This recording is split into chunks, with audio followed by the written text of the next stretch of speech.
Security. They were starting Dallas Keuchel game 1 and Mike Soroka game 3. Soroka has been on his back. I don't understand. Well, I don't know. I mean, I kind of do. I mean, it's game three. Well, it's, I one don't. and But you one. won't even go one. Well, you won, You want to go one and then you won right. by. In a best of 5 series makes no sense. They're saying how do you get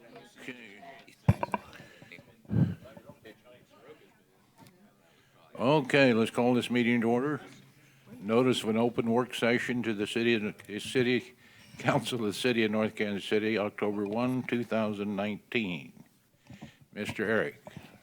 Thank you, sir. Tonight's work session is on proposed business license code amendments and an injunction order procedure. This is actually following up on something that the council asked us to look into some months ago when we talked about the business license procedure, and the question was asked if we had a procedure for closing a business if it came to that. And so we didn't at that time. We have looked into what we think would be necessary to put such a procedure in place. So to kick things off, I'd like to turn it over to the City Councilor Tom Barzee to kind of go through the legal procedure that he's drafted up.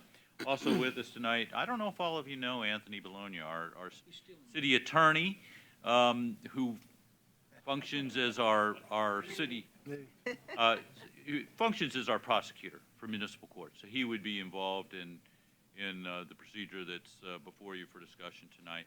So in case you had any questions for him, he's available. And then after Tom has gone through and talked about the legal steps that he's drafted for your consideration, then Kim would talk about the administrative steps that would be necessary in order to put that whole program into place. So with that, I'll turn things over to Tom. Great. Thank you, Eric. Appreciate it. And again, Kim and I thought it would be a good idea because the municipal court would be directly involved in a lot that goes on. Anthony volunteered. He said, I'd be glad to come. And just so everybody knows, Anthony's been our city attorney, which is his technical term. He acts as our prosecutor for now 14 and a half years or so. And he served as 10 years at one time as an assistant Clay County prosecutor. So Anthony has a lot of experience in prosecuting matters and has done a great job for the city over the years. And we deal with him from time to time on matters. And some of this procedure that we're talking about, I think it was important that perhaps he be here, and we've talked to him about it. As you may recall, I think as much as anything, when the business license issue was brought to the council's attention, like Eric said, a number of months ago, there was this, pretty much, what's right's right, what's fair's fair. Why should 90-some% of our businesses comply with the law, do everything they're supposed to do, and then we have this group that just does nothing? And the question was asked, hey, well, why don't we, can't we just go over? They don't pay, we lock up the doors, and their business is closed. Well, there are certain legal procedures that, is best for us to follow. And when I went back and looked at our existing code, our business license code that we have in effect right now, I realized that there are some things that perhaps that we could change as we do all of this so it'll make it more effective, easier, in fact, for Anthony to prosecute some of the cases. For example, in our present code, it doesn't actually say what we have now on the draft of the ordinance that I've stuck in there. It doesn't actually say that it's unlawful to operate a business in town without having a business license. I'm paraphrasing. So we put language in like that to make sure it's very clear that you must have a business license to do business in our city with, don't worry, those of you that are especially concerned and have maybe children around or whatever, we have an exemptions area of our ordinance that exempts, and I even use as an example in there, one of the exemptions is specifically for those under 18 years of age, such as a lawn mowing business, a newspaper delivery business, a lemonade stand, and the like. We're not out after to get, just because they're out having a business. They're kids, doing basic things. There are exemptions, but otherwise, businesses should come and get a business license. They go through a process. They go through a process now.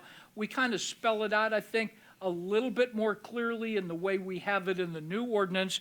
And if you want to see the changes, the document that you have here, and I'm going to give all the credit to Kim, she took what I had drafted and then went in and redlined for everybody changes that are being suggested to our current code. One of the things, though, that's important ultimately is this. And Kim's going to get into some of this, so I'm not going to spoil any of her thunder about numbers and things like that. But you start to put things together. It's a handful of businesses that go without getting a license at all. So what ability do we have? What can we do legally to be able to get them to comply by, remember, that's all we want in this city. Even before, I can go back because I'm old, even before we ever had a boat, this city was never about, in any of the years that I've represented the city, about using our municipal court to collect, to get fines for income to the city. We jokingly said to Anthony, a perfect month would be that there were absolutely no code violations and there was no one in court. I mean, that really, and in this city, that's what you want. And it's always been that way in this city. We just want people to do the right thing. But how can you do the right thing and do it legally? How can we do the right thing and make them do, and we go through the steps legally?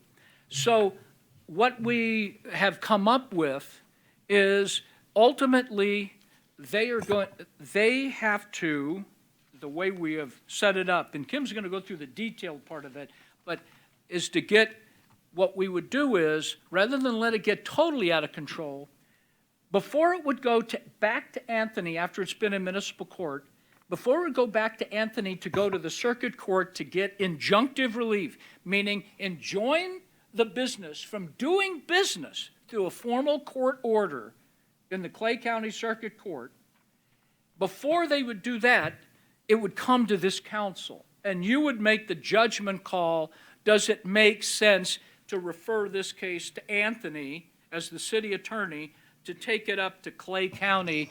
And the answer may very well be, yes, it makes a lot of sense, please do it, okay? But so there is some control so that it's not like it's just all in the staff's lap, send them all up there, send them all up there, send them all up there. There may be instances where it doesn't make a lot of sense to an elected body. Well, wait a minute, I don't know that we need to send every single one up here. Let's make the point. Hopefully we're going to get compliance with some new things that we've done in there. So in the new proposed ordinance and draft of it. So feel free to ask questions, make comments tonight, et cetera, along the way. So at this stage, I'm going to turn it over. We've quasi-rehearsed this, but not word for word. All of the great graphics that you're going to see, I would love to take at least a tiny bit of credit. I get none. It all goes to Kim. So, Kim, you're up. So, goodness, I don't know how to follow that.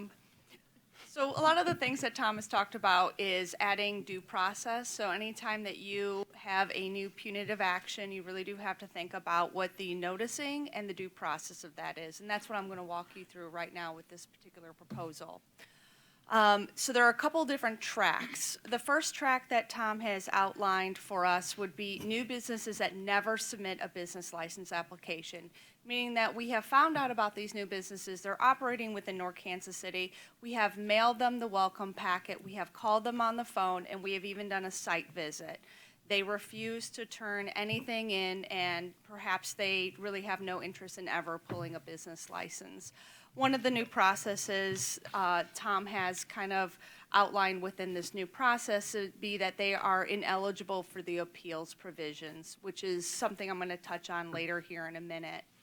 So after the 30 days, so when businesses move into North Kansas City, they're pretty much put on a 30-day notice that they need to at least begin the application process. So this would begin after those 30 days have expired. Staff would then issue a GOS ticket, and that would begin the municipal court process for this particular business. So again, this is a new business to town, which we have tried on multiple occasions to make contact with, and there has been no cooperation. So that's kind of that's one track. Another one would be businesses that have obtained a business license and then become delinquent. This can be for several different reasons. This can be a new business that has gone through the proper business licensing, and then we get notification from the state that they are now considered non-compliant. Or this could be a business that is in the renewal process, and for some reason, we just didn't get all the requirements. Either we haven't gotten insurance, they're not able to produce a no tax due letter, they did not pay for that license. So there are multiple requirements within our business license process that requires the applicant to submit either payment or information, meaning do you have the correct state licensing if you are required to have state licensing. You know, what is your insurance? Do you happen to have the correct insurance for your particular business type? Or did you just not complete that application fully? We are still needing information. So once staff has gone through that review, and I'll kind of get into what the timing of these reviews in a little bit, we would, according to this new process, we would issue them a 15-day notice. This would be an official notice. Currently, right now, we issue multiple letters that have timelines in them, but this would be structured and the tone would be very different. It would be considered the official 15-day pre-suspension and revocation notice. Go ahead. Is it sent certified mail, or how do you ensure that they get that? So that would be something that we would actually have to have further conversation currently right now our municipal court tickets, the ones that are for codes, is put into the mail. It's not certified mail. So I'll be honest, that would be something that we would have to explore further should the city council move forward with this. But right now, if you were to say have a high weeds and grass, it's just standard mail. That's how those GOSs are delivered right now. The business would have 15-day notice to come into compliance. So again, if they're missing payment, if they're missing their no sales tax due, whatever element in their business license process is missing, this would be their last chance to come into compliance. If we have heard nothing, we would then send out the official 15-day suspension notice. This says you are now officially suspended or revocated. Within this new I have a quick question. I don't mean to interrupt you, but when you say that if we've heard nothing, so if a business contacts you and just say, hey, I've got this issue going on, or I'm waiting for this from the state, then is that something that you're going to work with them on? In practice, it is something that we work with them on.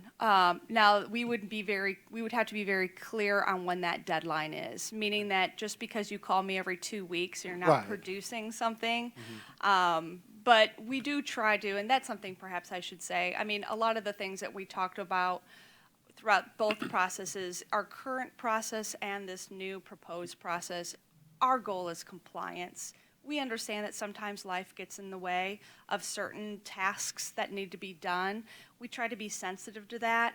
Really, open communication line is the best thing that we talk about when we talk about our businesses. Let us know if you are talking to the state.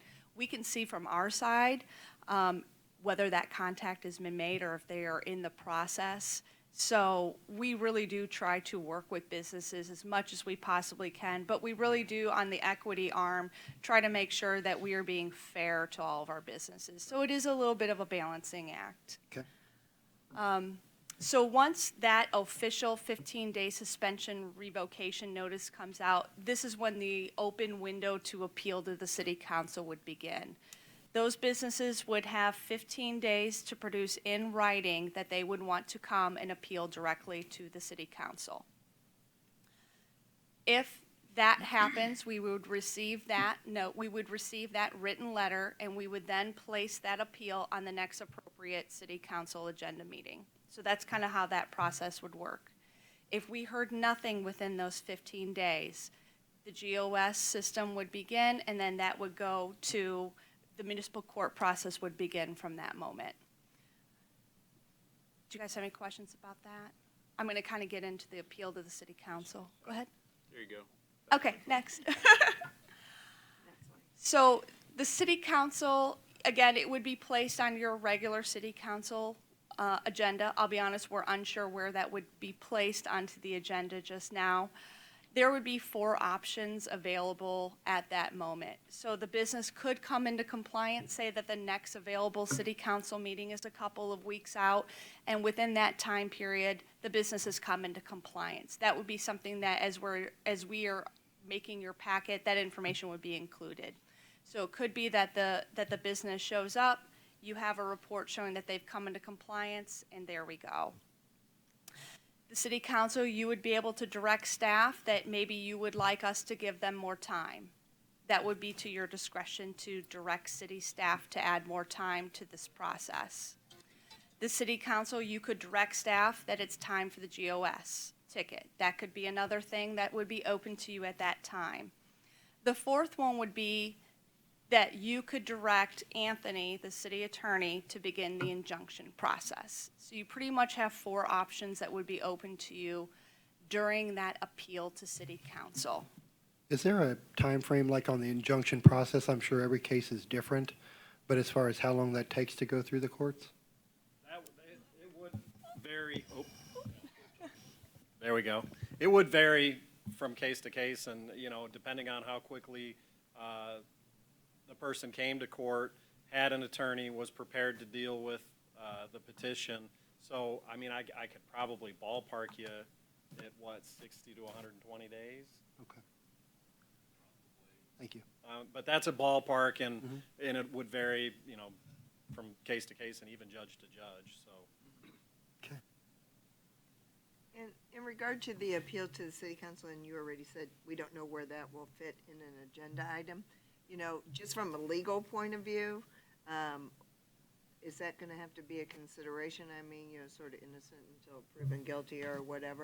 Would it be something that would be done in more of, you know, a setting aside from the public? Or in It the- could be, but I don't know Or who does may it have make been any on the difference? council at the time. From time to time, we have had a certain abatement, dangerous building abatement matters that have ended up in front of the city council. We had one on the back property on Burlington, not against the back owner, but against the tenant that was keeping a dangerous building, and they wanted, you know, and so that came in front of the council, but if I recall correctly, I don't think it was done on a regular city council night. So I think that we're gonna have to work with you folks on, but you know, by having a procedure that you follow and follow it religiously, it's giving them an opportunity along the way to get to what Kim harped on. What we're trying to do is get them to compliance. And, you know, secondly, we don't want to run, by the same token, run every one of these up to Clay County, which gets to be, you know, not only time-consuming, but it gets to be expensive. Let's be real candid, and that's why I wanted them to come before you before any of them went to that point. Which I think is a great idea. Just wondering how that worked as far as. There would be a lot of figuring it out. I mean, we would have to, and kind of the timing is something, again, there would have to be a lot of thought on how we implement this. Stop me if I'm getting ahead of you. It says as of September 23rd, there were 50 delinquent. Like, what reason do they give for being, like, why are businesses that many delinquent on these licenses? Probably our number one reason is that they are unable to get a no sales tax due letter, meaning that they owe money to either Clay County or the state. So one of the taxing agencies, they owe money to. And we need that to then, One of our requirements is that they have to show that they are current on their property or sales tax. So if they collect sales tax, we need to make sure that they're remitting that to the state as they should be, and that they are paying their personal and property tax so that's to the the county. predominant reason. That is by far, that is our number one reason. Okay, the reason I ask is if they're gonna appeal to us and they come here with that answer, like, we're just gonna ship it off more than likely, like, that's not really a judgment call, it seems like. They're not paying their sales tax, like, going So, in. and I do feel that I need to be able to explain that both the state and the county will work with businesses on a payment plan. Okay.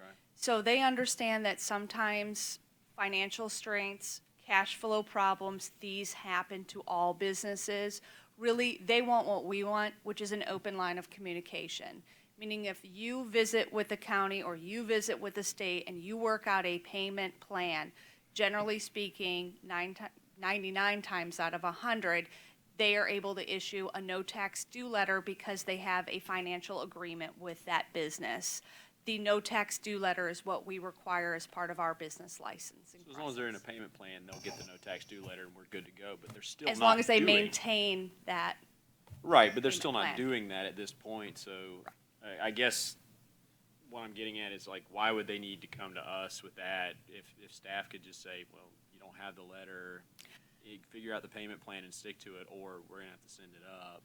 So the current process that goes through the municipal court process. Again, one of the questions that we were trying to outline a process to achieve is if the city council wanted to be able to close a business, these processes are kind of what Tom has come up with to allow us legally to do that. In some cities, they're, much larger cities. I don't know if you know it, but you folks are actually an appeal board on a whole wide range of things in our code. Okay? I think, because of that, that's the reason that I put city council in here. I think Kim hit the nail on the head. Since this is a new process, sorry, I'm looking that way. I need to look at all you folks. Since this is a new process, though, I think some of it's going to be a learning process for all of us. Remember, this is ultimately an ordinance that will be passed however we ultimately decide, you folks decide it should be. But that doesn't mean we can't come back and amend it, and we can't change it in some way. It's just that when you've issued initially a business license to someone that is actually, you've legally granted them the right to do business in your city, it's a little bit different than someone you've never given it to. Yes, their license may be now, quote, expired because they didn't get it renewed properly, but you've authorized them to do, meaning you, the city has authorized them to do business. And I just felt like it was important that there be some avenue that separates them out from other people because they're already up and operating. What if you have a business that's been in business for 15 years, et cetera, and they've been fine in the city for all these years and they've done well and everybody knows who they are, and now the CEO of the business passes away or has a stroke or something happens that kind of changes the dynamics, and now spouses in, and I've seen this before in this very city, spouses in trying to run a very successful business, and he or she has no idea what he or she is really doing. And and you can't believe the number of problems. And I'm not going to cite the business, but I can think of a very specific business that this happened to 20 or so years ago in this town, and you'd all know who the business was. And so it was a desire that I look at that as almost still a property right that they have, meaning they had a business license, they're doing business, and they're operating within our city. And so some avenue to be able to get around it, to address them a little bit differently than those that have been sneaky about it is what I'll call it. Or a better word, they've probably been ignorant to the fact that they needed one. Okay? Well, it's certainly less punitive, which I think would appeal to people if they go appeal to the city council as opposed to immediately going to court. And I think that's a great idea, actually. Well, and don't think that these things don't happen too. I just dealt with a matter this very afternoon with David Harris of somebody that's one of these guys that doesn't think, you have to follow any laws. I mean, he legally doesn't think he has to do that. So unless you are sworn, et cetera, et cetera. So, I mean, it's really, we got all sorts of things that go on out there. And, at the end of the day, we're just trying to make it so there's some process that that ultimately everybody will be in compliance. And we know we won't get to everybody, I'm guessing, at the end of the day, but we'd sure like to make it a lot better for almost everybody then. A couple questions. One, when you're mentioning that the delay on a lot of these business licenses is not being able to obtain the no tax due letter, Is our business license process too aggressive from a timeline perspective, where we're not allowing people enough time to go through the process? No, honestly, I mean, I have been part of this process for other municipalities, and no, it's not aggressive on its timeline. A lot of it really comes down to they didn't make their payment, which was due in December. They aren't able to get that letter because they have not paid that tax letter. Our business license, the lion's share of our business licenses are due in March 1st. So that's 3 months from the December due date to when your application is required to be remitted to the city. Okay. And then switching gears to your proposals about the appeal to the city council, I'm confused a little bit on number 3 and number 4. So if it goes through a process where we say issue a GOS ticket and it goes through municipal court, could it then come back around to us at some point? Ooh, you're skipping ahead on Okay, me. then let me go back and ask another question, my third question. I'm concerned a little bit on the, how do I say it, the variability that's provided to the council, the range, that we could dismiss the suspension or revocation notice all the way to we could request no injunction to be filed. And I'm wondering if that puts us in a poor legal position where one business comes to us and we say, oh, we know this guy, he's great, he's been around for a long time, we're going to dismiss that. And this one comes and we have, concerns, or maybe they're out of town, or they're a chain, or whatever the case may be, and we decide that we're going to ask you to file an injunction on that business. So I'm a little worried about the expanse of opportunity for us. That's the easiest one of all the questions. You guys are awesome. You don't make bad choices and decisions in this city. No, it is a legitimate question. I was trying to figure out ways that ultimately will try to be fair to everybody, and you just don't think of every little detail. And let me make a note of what you've asked, and let me think that through a little bit more. Okay? I mean, that's at the end. We're not going to be this is not going to be on an agenda anytime real soon, and Kim will get to that ultimately. Well, I will say one thing that may be a suggestion to that to think about is if it comes to us for item 1, it comes to us, we choose item 1, or option 1, so to dismiss their suspension revocation notice. Could there be a time frame that has to then come back to the council to allow the council a time to maybe take a different action? You're talking about how you'd like to reinstate the business probationary period, the number 2. No, Number 1 would be they've come into compliance, you're literally just going, great job. Oh, okay, then yes, Yeah, number 2 would be, you would have it within your will to say, staff, give them another X amount of days. So you were saying that you would like some guidance on that? I'm just a little concerned that you can think about it and we can talk, just a little concerned about, this council thinks one way, and then April election comes and a different council thinks differently, and then yes, maybe that day you made the right decision, but when you look at all the cases, have you really made the right decision? And could someone then have a claim against us that we treated them unfairly? Right. If you could, if I'd be glad to. Any help you guys can give me on who else maybe we could have as the appeal board, I'm okay with that. But in kind of thinking it through, we really couldn't figure out anybody else. I mean, liquor control didn't seem quite right. I mean, and you can start going through, fire and police, et cetera, and you're thinking, okay, where does this fit? It's certainly not a planning commission. We've already added some things to the BZA, and it's not really falls in, it's just kind of awkward. Some cities have administrative appeal boards, okay?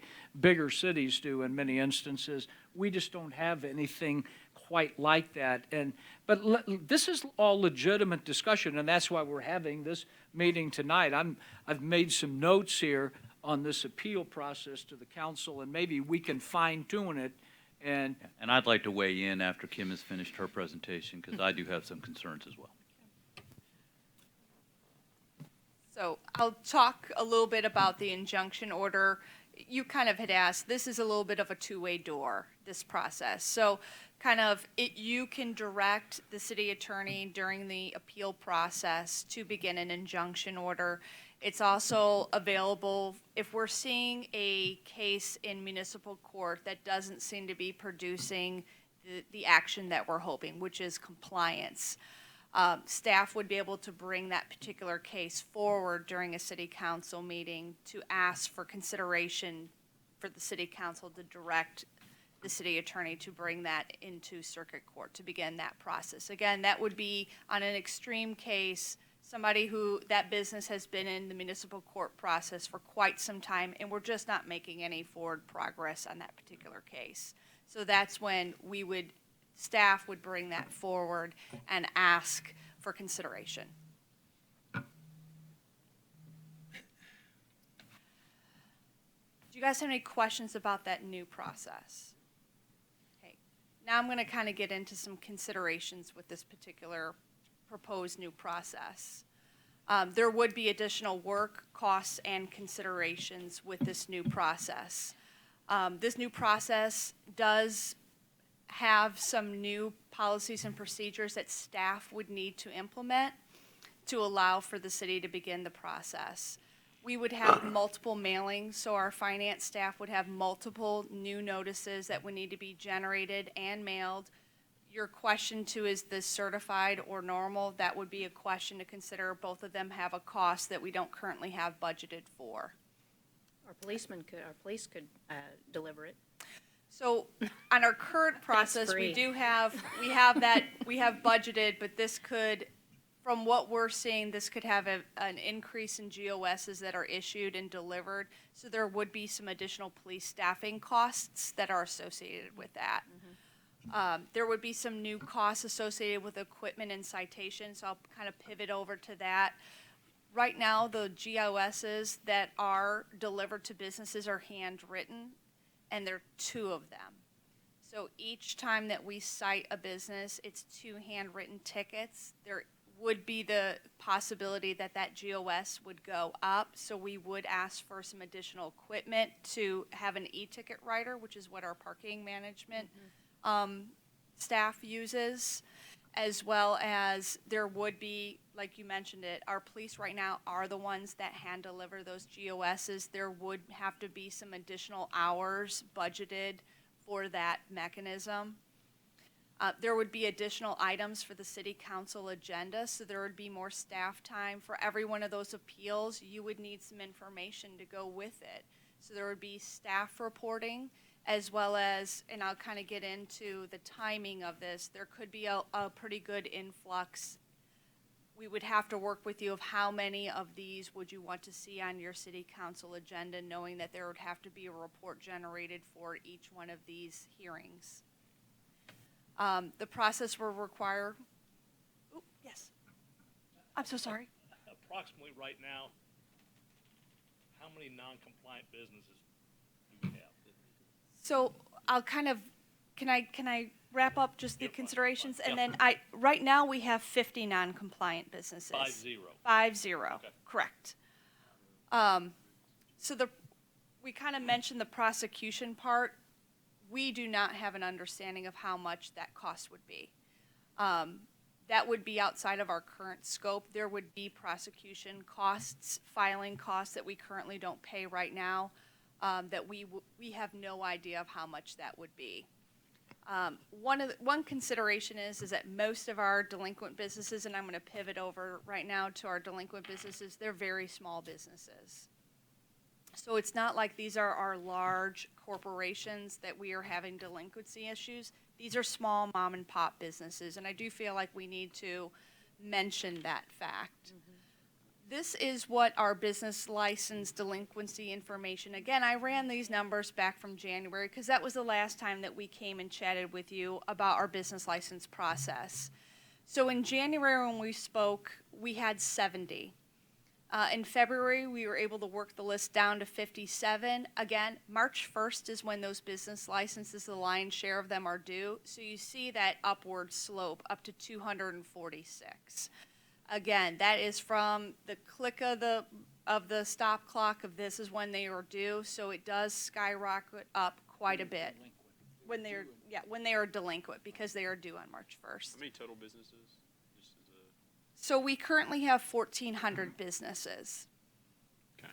So, and then you can see that between March and April, we have we have 100 of them come into compliance. And again, a lot of that is, oh my goodness, I can't believe March happened. I'm so sorry. Our staff calls and makes contact. Let me get you that paperwork right away. And you can see it does slowly drop off throughout this corresponding months, May, June, July, August. And like I said, this was at the end of September and we were at 50 non-compliant. Again, pivoting back to when we came to you in January, we've made some pretty significant progress, and a lot of that was when we came to you, we asked for some more code amendments in January that became effective on July 1st.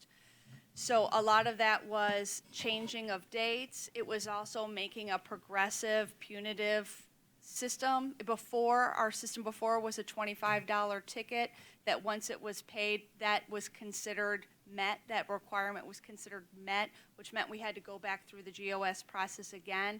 Now we have it where it goes to our other punitive payment system, just like a municipal code for high grass and weeds, where if it's not cured, if the actual causation of why you're there is not cured, it's a cascading fee structure that increases over time of non-compliance. As you can see in earlier this year in January, we had a lot of legacy businesses. We had a business that was non-compliant since 2014. Those have all come into compliance in the last several months. We do have a couple from 2017 that are still considered non-compliant or delinquent, as well as 2018 we have 12, and 2019 we have 36 for a total of 50. Our current delinquency rate is only 3.34%. So that is a very low delinquency rate. Out of all of our businesses, kind of what we are chatting about today is a very small amount of the businesses that are here in North Kansas City. So one of the things that we kind of wanted to bring up was that the continuing violation penalties have only been in effect for 3 months. We have really not seen what that new process can do for us, again, because it became effective July 1st. So that's kind of one of the considerations, is that we have gone from 70 to 50 in just a few months. One of the considerations is you could stay with the course of what we're doing right now and see what those continuing violation penalties bears. So I would like to jump in at this point, if I might. So at the time that you all suggested to us, hey, we'd like to see the availability of the option of closing a business if they're just really chronically delinquent and never comply. Honestly, we thought it would be a relatively simple matter.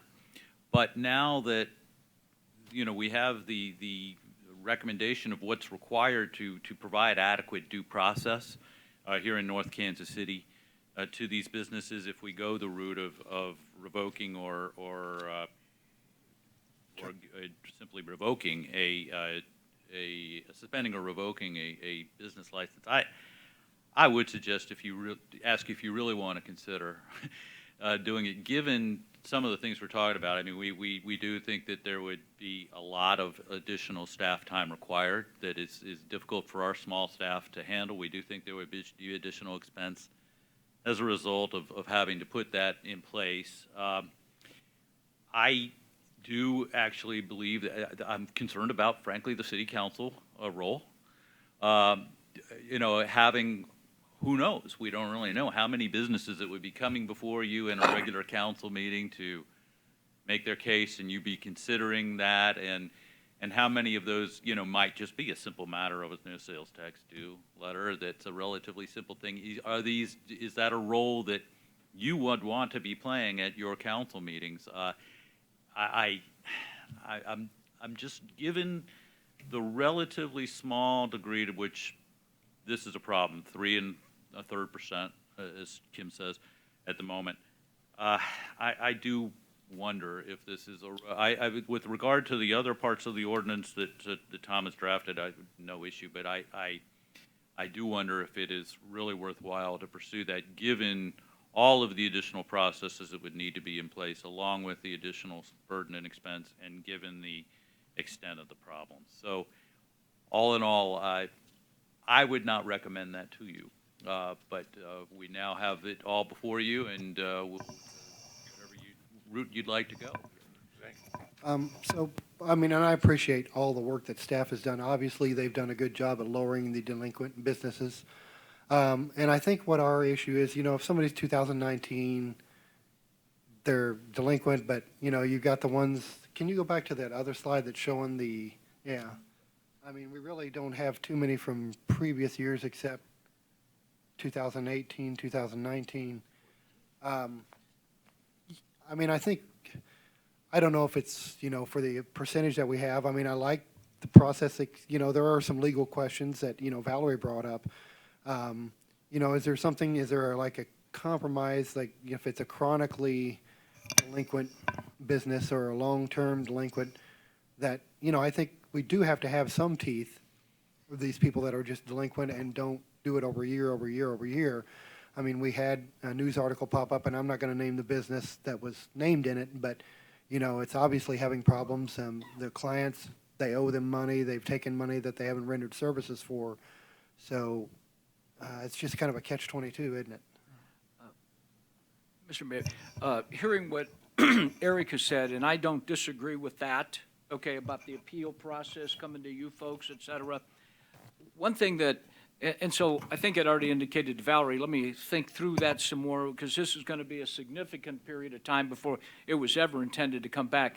But one thing I think you need to keep on the tail end is the concept of being this council, just by a simple motion or whatever, authorizing the city attorney to go to Clay County to get the ultimate deadbeat, okay? Meaning they're doing business and thumbing their nose at us, and I think that was what was bothering you folks so much. You can see, I think Kim's numbers have shown that I think a lot since took place in January when we amended the ordinance and it's gone into effect. I think that's having some real positive effects, because the three that had not had one of them since 14, 15, and 16, and they're all cleared up now one way or the other, and you went from 7 and 17 down to just 2. And when you get, an 18 went from 60 at the beginning of the year down to 12, and so my guess is the 19 is even lower than the 81, 2080 was, or 2018 was, the 80, and so, or 6.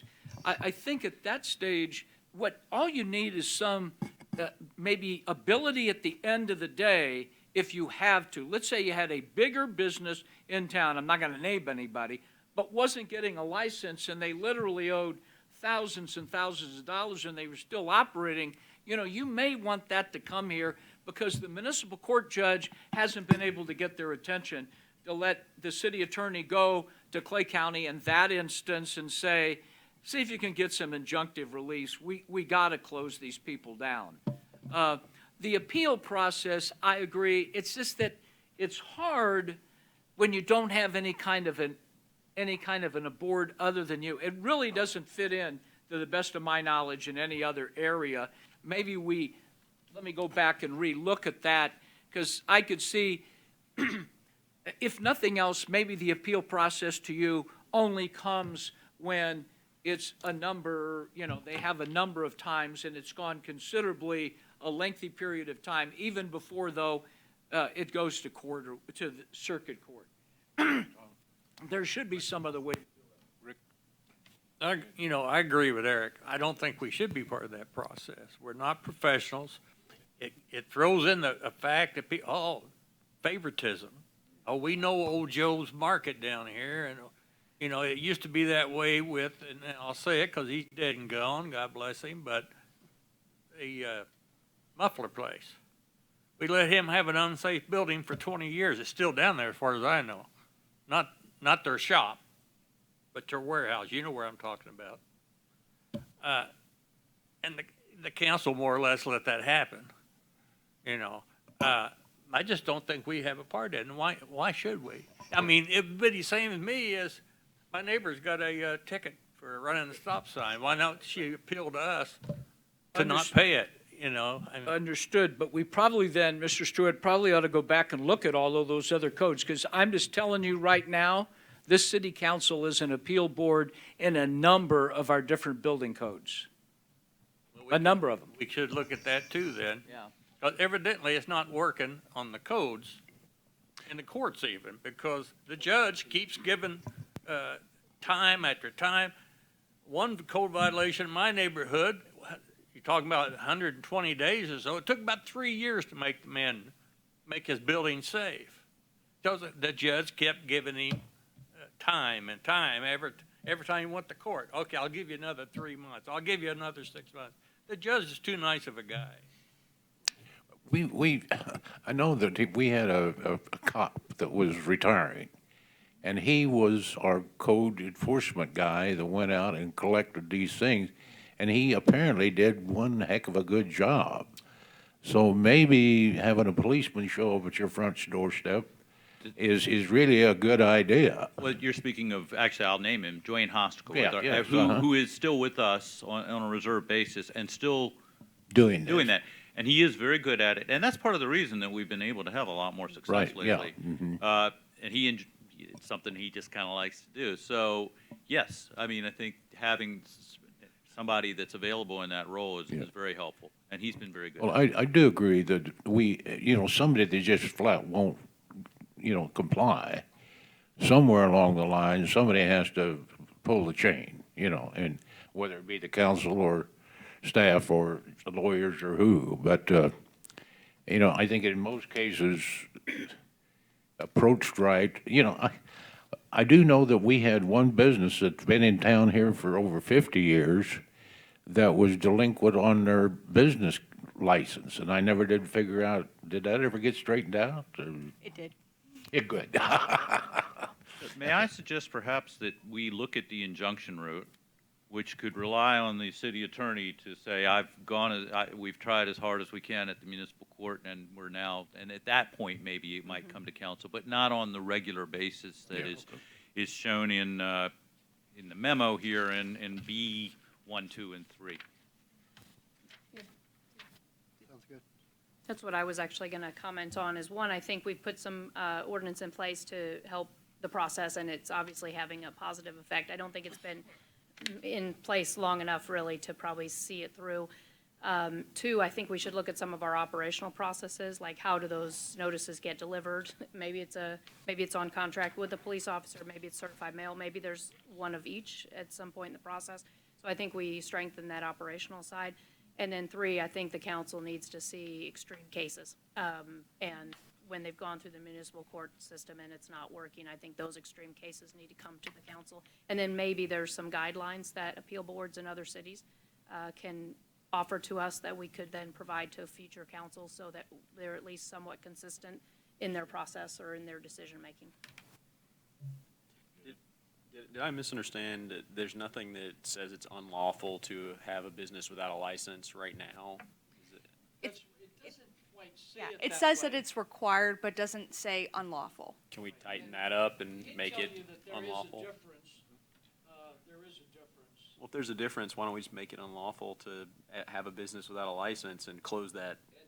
That's proposed in the draft in front of you. Right, in the draft proposal, but It's in here. without some of the other things. Right. Yeah, Yeah, I hear you. and maybe what we ought to do on some of these is kind of break this out, Kim, because we're getting good information here.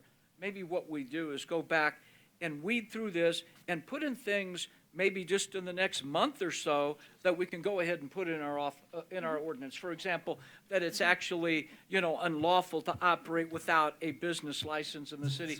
We can put those in. That's not adding, that's not changing your procedure, et cetera. In fact, as I go through it, what I'm hearing is we really don't want any appeals coming to the council. I get that, because I could see that this would be more than even on the building one issue that we've had occasionally. But this here, let's go back and some of the things, Kim, why don't you talk to him, though, when you were thinking about implementing it and why, putting this in, and then we can back up and maybe just take some of the stuff out that won't impact that. Am I making, okay? Yeah, I mean, one of our questions would be timing to you. Our recommendation would be, because we're about ready to enter a new business license process, meaning that the letters are going to start going out here in the next month, through your budget process, you have actually authorized our new business license software program, which our staff is going to need to learn. So there's a little bit of learn up time. Our goal is to have that new business license online software ready for this next business license renewal process. We feel like we could even get a better compliance rate because people will be able to do that entire process online. So one of the things that we were going to say is, recommend would be to let the current new stacking punitive violations give a little bit more time to see what that can produce with us and allow our staff to be able to learn that new business online licensing software and not implement any new process until the summer, next summer. I would like to kind of give a shout out to Shirley and her team as well as Officer Hostika. These numbers have come down because of their hard work.